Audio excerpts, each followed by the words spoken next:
time, and I'm glad that we can do this in person today. Thank you very much for joining us.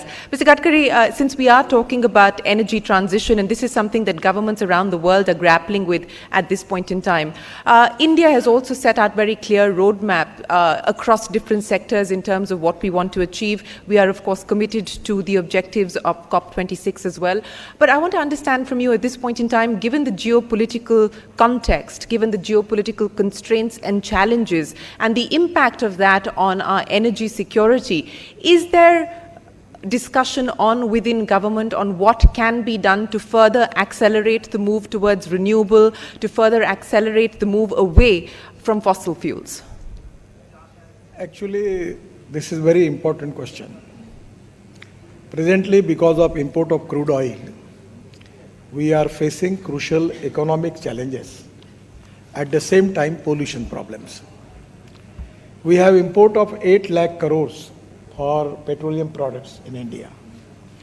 And exactly on that line, we need to find out some alternative for that.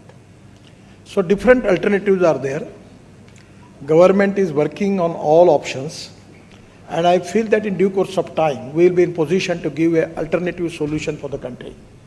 Just I am giving you the example. Presently, people are coming to me for getting electric vehicle because the waiting list is 6 to 8 months. And they are taking my letters to the company that they will get the vehicle easily available. How many letters are you handing out every day? I have just given letter at least 50 to 60 people. So this is the situation. Once upon a time, there was a question that how this e-vehicle will be going to be, you are going to use, how it can be charged. There are a lot of hundreds of questions from the people. But now we have e-scooters, e-auto rickshaw, e-car, and now the e-truck is available. The company is now requesting me to launch that truck. So I feel that in due course of time, the way in which the Indian industry is marching towards making alternative for that, and we have already developing the battery chemistry. It is the lithium ion is already there. We are making zinc ion, aluminum ion chemistry, by which I am confident due course of time we will be an alternative for that. At the same time, we are now processing towards green hydrogen. It can be a good source. It can be a great future. I have green hydrogen car. Actually, it's really very beautiful, and this is the future. Now we need to plan the way in which that we can convert sewage water into green hydrogen. That can be possible. The municipal corporation can be very much, they can make the project on that line. Then the solid waste management, by segregate plastic, rubber and glass. We get organic waste by which in biodigester we will get methane, and from methane also we will get the green hydrogen. At the same time, the parali, cotton straw, wheat straw, rice straw, bagasse, this agro biomass also can be used for making of green hydrogen, and this is the future. And I am confident that Indian scientists, Indian research scholars, they are doing excellent job. In due course of time, we will be in a leading position to the world as far as the green hydrogen is concerned. You know, several issues that you've spoken of there. Let me try and unpack this, but let's continue with the EV story since you brought that up. And there has been a significant acceleration, especially in the past 1 year. In fact, if you just take a look at the EV category as far as two-wheelers are concerned, of course on a small base, but over the previous year, it's a growth of over 200%, in fact, more than 200%.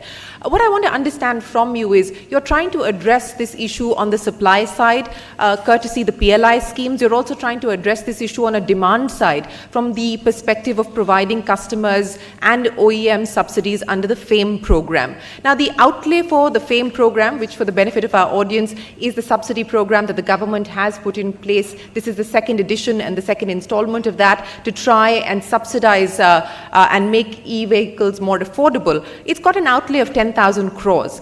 As this sector grows, as sales pick up, clearly that's not going to be enough. Are you looking at a FAME 3 and also at a larger outlay, and how will the government manage what will be required on the subsidy front as we move forward? Actually, government role is very supportive, but particularly in this sector, the heavy industry ministry, then power ministry, Niti Aayog, my ministry, we have an integrated approach for this. Production Link Incentive PLI scheme is of rupees 57,000 crore to boost auto sector manufacturing in the country. Localization of auto parts focusing on export, and 5 crore new jobs by 2025. The vehicle scrapping program is very important, by which we will get the raw material, steel, plastic, rubber, and actually even lot of good metals we will get it from that scrapping policy, which is going to reduce our cost. And that is exactly the important that we will be more competitive in international market. The generate incremental GST revenue on vehicle sales approximately 30 to 40,000 crore for government, state and central government. It is a win-win situation for all the sectors, and I am confident that because of alternative fuel sector also, we are going to create more than 50 to 60 lakh jobs. Now the automobile component industry is very important. Presently the size of industry is 50,000 crore, export is 5,000 crore, import is 6,000 crore, and overall GDP contribution is 2.3% from automotive component industry, and manufacturing GDP contribution is 25%. Employment is 50 lakhs. Now my aim is to make our Indian automobile industry the size of 15 lakh crores. And for that reason, our plan is to make India as #1 manufacturing hub for all type of two-wheelers, three-wheelers, four-wheelers, buses and trucks. And now it can be possible because all reputed brands in the world, all are present in India. And I am confident by constantly improvement in the technology, in the alternative fuel also, 100% will be more competitive. We are trying our level best to reduce the logistic cost. We are making 26 green express highway. We are connecting all highway towards the ports. And by which the most important thing is, in place of diesel, the future fuel in the country is LNG. And as compared, if suppose the expenditure 100 rupees for diesel, for LNG it comes to 40 rupees, and for CNG it comes to 50 rupees. And for electric it is very less, it comes to 10 rupees. So now electric, then now also one of the important decisions is taken by my ministry, that we are now encouraging flex engines, where we don't need petrol. Our two-wheeler from TVS, Bajaj and Hero, we can run on 100% bioethanol. Now the flex engine, the Toyota, Hyundai, the Suzuki, all are ready to now launch the flex engines. And the flex engine you can use 100% petrol or 100% ethanol. Now the Toyota, one of the model is that Camry. Yeah. That is on 40% on electricity and 60% on petrol. Now the plan is now they are making that 40% on electricity and 60% on bioethanol. So it is going to reduce the pollution, it is going to reduce the cost, and it can be really a great support to agriculture sector of this country. And we are now encouraging ethanol, not only from molasses, but BAV molasses, then from sugarcane juice to ethanol, then ethanol from corn, rice, food grain, and now the second generation ethanol from bamboo, from biomass also going on. And in Panipat, the Indian Oil is doing one excellent project, making ethanol from rice straw, and the byproduct is bitumen. Just 4 days before, I have a discussion with chairman of Indian Oil, and I promise him whatever the bitumen you are making, we are ready to purchase for national highway. So this can be ideal situation for the country to create more jobs, create growth in agriculture, rural and tribal field. And I feel that we are on the right path. 100% we will be succeed in this mission. Well, that's also one of the aspects that you've been focusing on, which is waste to wealth. And you gave us an example of how you're being able to do that. But I just want to pick up on what you mentioned. You said that the aspiration is to make India the #1 manufacturing destination as far as the automotive sector is concerned, and that all reputed brands are in India, with the exception of one, Tesla. Elon Musk is in the news today. He's, of course, bought out Twitter. And I know that there have been conversations on with the Indian government, but it's not just Elon Musk. There is a concern on high duties in the context of demand visibility, especially when it comes to new technologies like electric vehicles, etc. Would it make sense to bring down duties, to let there be a market, a more vibrant market, and then let people come in and localize and manufacture in India? It is a very easy alternative. if the Elon Musk is ready to manufacture a Tesla in India, there is no problem. We have got the all competency, the vendors are available. We have got the all type of technology, and because of that, he can reduce the cost. But our request to him is that you come to India, start manufacturing here. India is a huge market. The export availability, everything, ports are available. They can make their export from India, and he is welcome.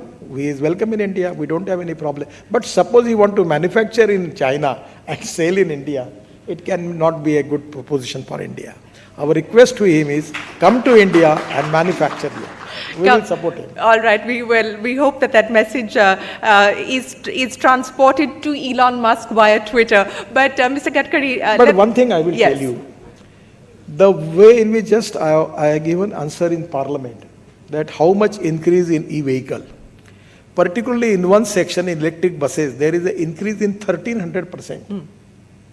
So the huge demand for e-vehicle is now increased. And now all Indian companies under all good brands are making good electric cars, electric SUVs. I just take the trial of all the SUVs from electric, from Mercedes, from BMW, from Toyota, from Hyundai. It's real, they are doing excellent job. My suggestion is now there is a huge potential for all e-vehicles. So my suggestion to Elon Musk is that in India he will get good market. And it's really Indian market is very huge. So it is a win-win situation for both, and it can be all vendors which they are available in China. At the same time, all particular quality wise, all Indian manufacturer, automobile spare parts, everything is available. It can be more easy for him to make here in India and sell in India. He will get good profits from that, and good economics is there. I will request him to come to India and start manufacturing here. Well, I have a feeling he might tweet at you today, Mr. Gadkari, given what we've heard from you. But let me just continue on electric vehicles, since that is something that you've been championing yourself personally for a while. It is a nascent technology. It is nascent globally as well, but more so here in India. We have, of course, put standards in place. There is certification that and compliance with certification. But we have seen several incidents in the recent past of electric vehicles catching fire, forcing you and your ministry to put out an advisory saying that there will be penalties imposed if quality standards are not met with. You have also asked companies to voluntarily recall vehicles. Many of these companies involved in these recent incidents have recall vehicles. How much of a concern is this for you today, and what is the government going to do about this? Actually, in March, April and May, particularly when the temperature is rise, there is some problem with the battery cell. But we have already appointed an expert committee. There are scientists from DRDO also. We will get the reports. But apparently I feel that it is a problem of temperature, particularly high temperature, in the particularly cells. Now we have decided to make standardized rules and regulation for that.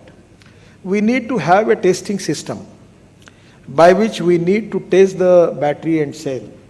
With the appropriate test, then we can certify. And now my request to all manufacturers that by using these cells, they should be cautious. Otherwise, our purpose will be forfeited. So the reason is that these are unfortunate accidents. We don't want to create more complication and problem for the industry, but the safety is the highest priority for the government. And I feel that by find out the reason for that, even the private companies are also working on that. And we are also working on that. And due course of time, we will make standardization and rules and regulation for that. And 100% we will resolve that problem. But meanwhile, if some manufacturing problem is there, my request to companies to take it back their products, improve it, take the care, take the preventive measures, and take the preventive measures for the safety of the people. That is very important. Actually, I understand this is the starting process. There may be some problem, but road safety is really important. My request to all manufacturers that they should support us. They should take the preventive measures for roads, particularly safety of the people, and at the same time, they should find out the reason. For what the reason we are facing this problem. This is very important. People are working on it, scientists are working on it, manufacturing companies are working on it, and some of the company has sumoto taken the decision to take their product back and to improve it. This is the starting process. We don't want to create any obstacle for e-vehicles because we need to standardize the process. This is the starting time.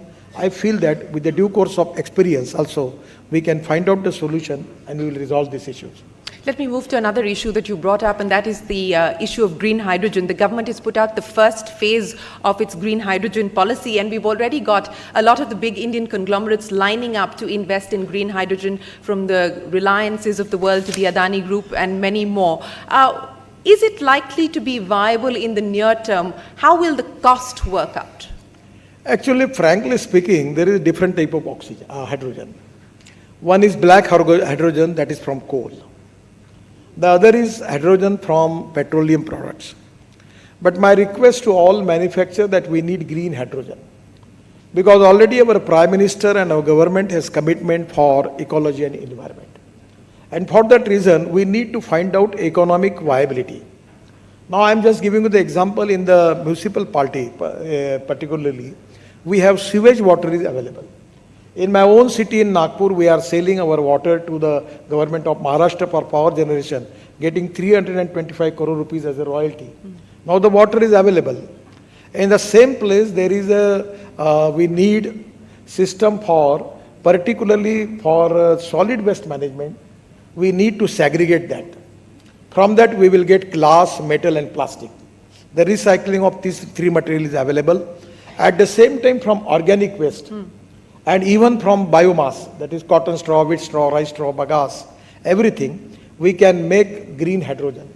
The most important thing in green hydrogen is the cost for the power.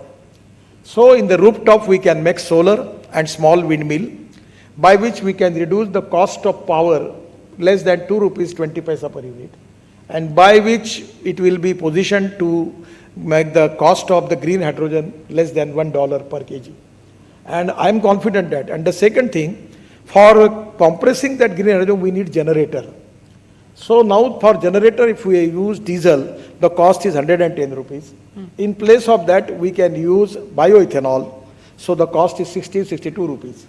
So we can reduce the cost. And today also I am giving good information that one of the technology, the research scientist from Russia was given me the presentation, that by their process, they make the caloric value of ethanol as same as petrol.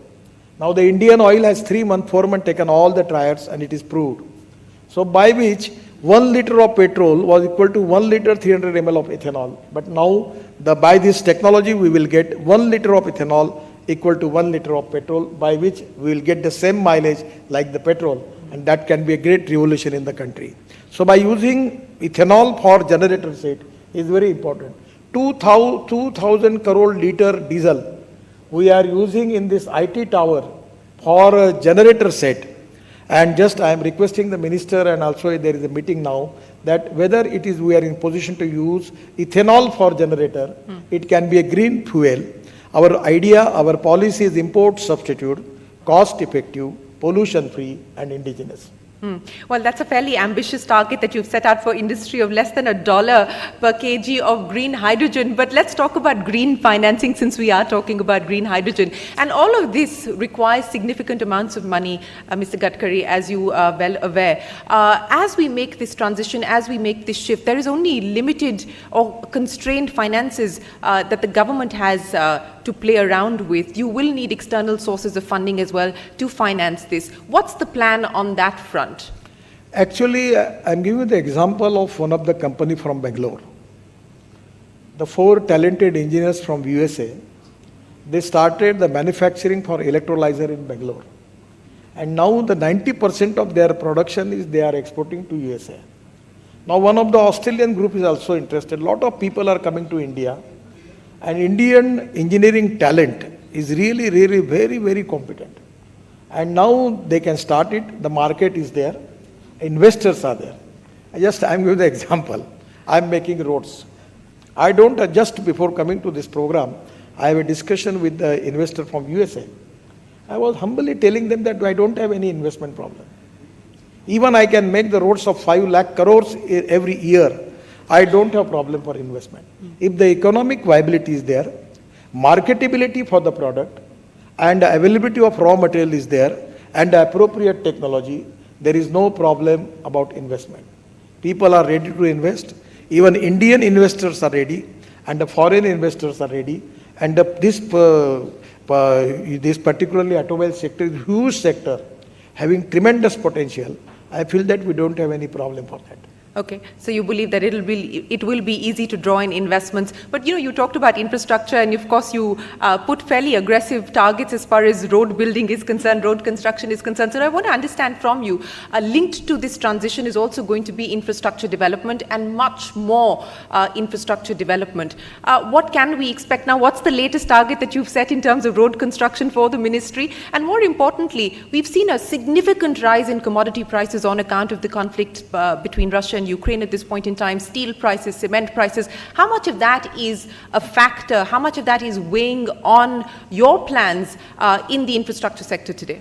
Actually, particularly because of inflation in the prices of steel, cements are really a big problem.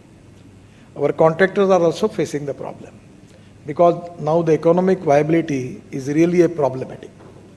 But the reason is we need to find out alternative.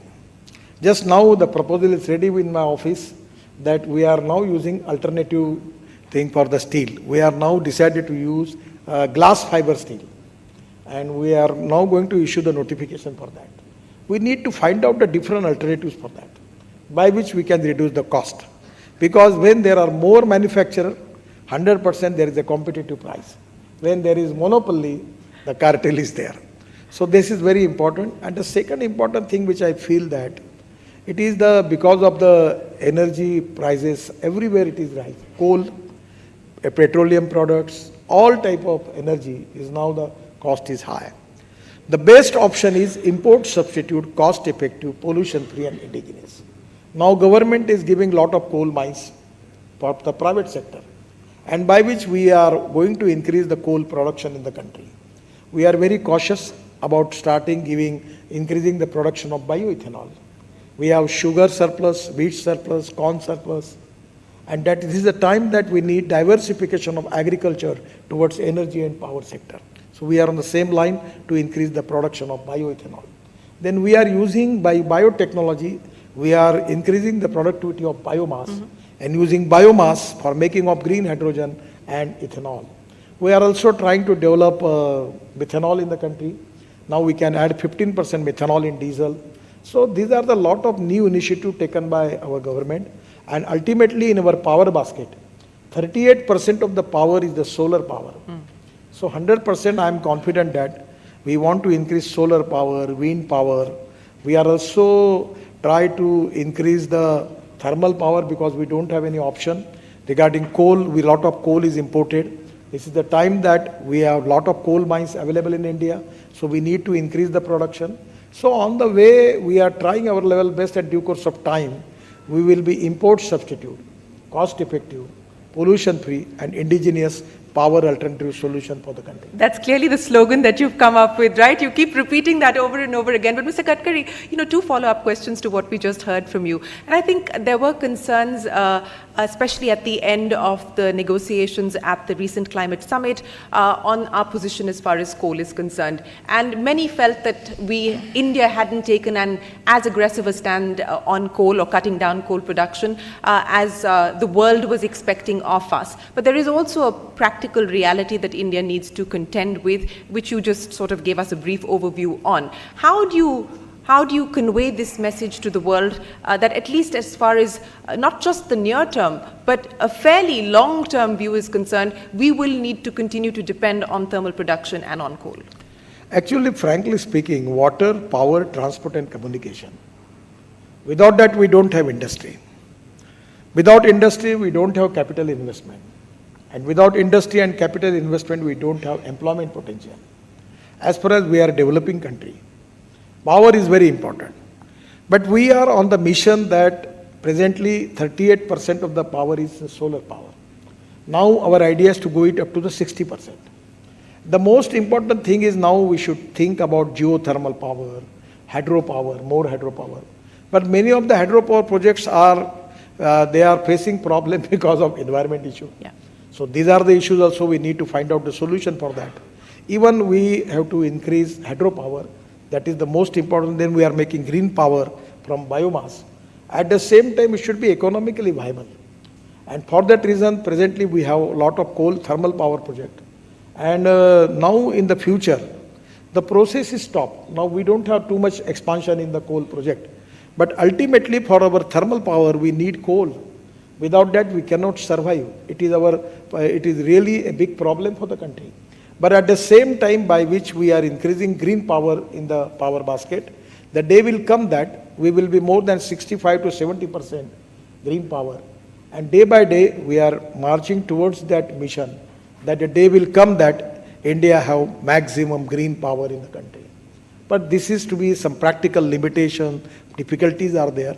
On the basis of that, we are a developing country. Our world should understand what exactly the problem we are facing. The poverty, unemployment is a big problem. Our export is a big challenge. And in a situation, this is the time that we need to think on the mission, particularly to how we can increase the production of green power in the basket. We are on the mission, we are trying for that. But after that, though that mission is there, target is there, we have some limitations. And I am expecting from the world that they should understand the practical problem behind it. You know, Mr. Gadkari, you've laid out a roadmap in terms of where we want to be over the next few years. And as I pointed out, between the PLI scheme, which is about 50,000 crores, which tries to address the manufacturing side of the problem, and about 10,000 crores, which tries to address the demand side of the problem. I go back again to my point on, will this really be enough to make the kind of transition and shift that you have just spoken of? And how much more money will it require? Where will that come from? Actually, frankly speaking, under the leadership of our Prime Minister, whatever the target decided by our government, our track record is excellent. We are marching towards our targets. There is a lot of difficulties are there, problems are there. But I always tell it to the people that there are some people who convert problems into opportunities, and there are some people who convert opportunities into the problems. So our mission of our government is accept the challenge, improve the situation, and go marching towards the target. And that is exactly the way ahead for us. And we are working on that. That is the reason I am telling to people, you develop ethanol, you develop methanol, you develop LNG, you develop CNG, you develop bio-LNG, you develop green hydrogen. Even you can develop ethanol. So even you can make bio-CNG and bio-LNG from parali, rice straw. So all type of alternative we are working because our demand is very huge. And so that it will take some time, but they will come. As our track record is proved, that once upon a time, our solar power percentage was very less. Yeah. Now the 38% of the power in the basket is from solar.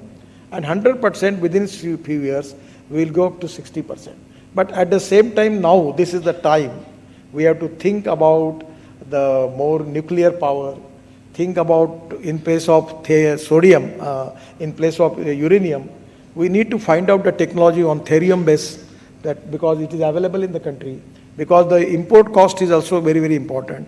And on the same line, even the wind power, tidal power, geothermal power, these are the new options also we have to work on it. And all agencies are doing excellent jobs.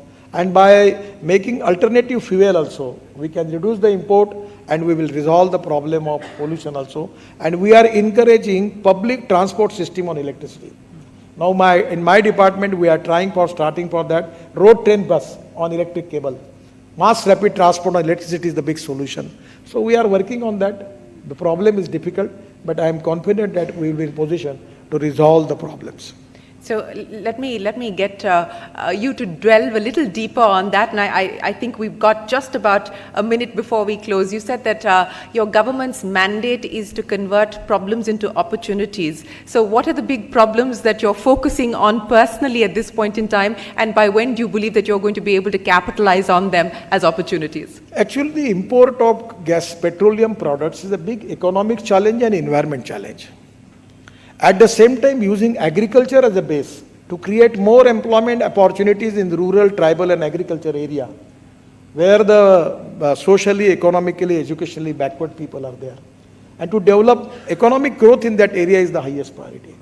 So by creating bioethanol, diversification of agriculture towards energy and power sector, it can be really a good boost for agriculture.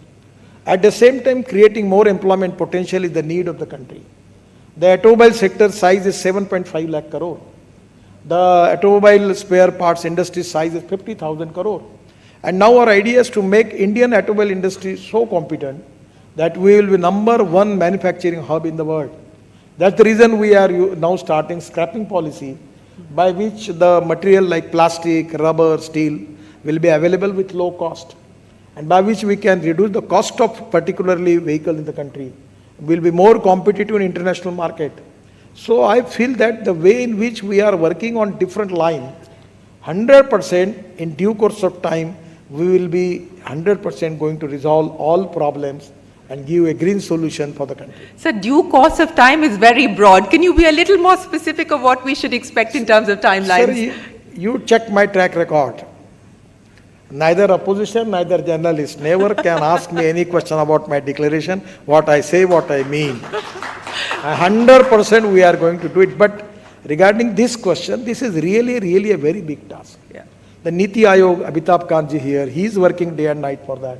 The Power Ministry is working, my ministry is working. We have an integrated approach. Prime Minister constantly pursuing the things, but challenges are very big. So it is very difficult to give in the exactly the time period. But now when people were asking me, how much time for e-vehicles? So you don't ask me this question. Now I am sure that next time when you are going to purchase your vehicle, four-wheeler, you are going to purchase e-vehicle, I am sure about it. Will you give me a letter? We don't need to market for that. Mr. Gadkari, it's an absolute pleasure as always. Thank you very much for articulating what the transition roadmap for energy security and green energy security specifically looks like for India. We appreciate your time. Thank you very much, ladies and gentlemen. Thank you for joining us here for the wonderful moderation.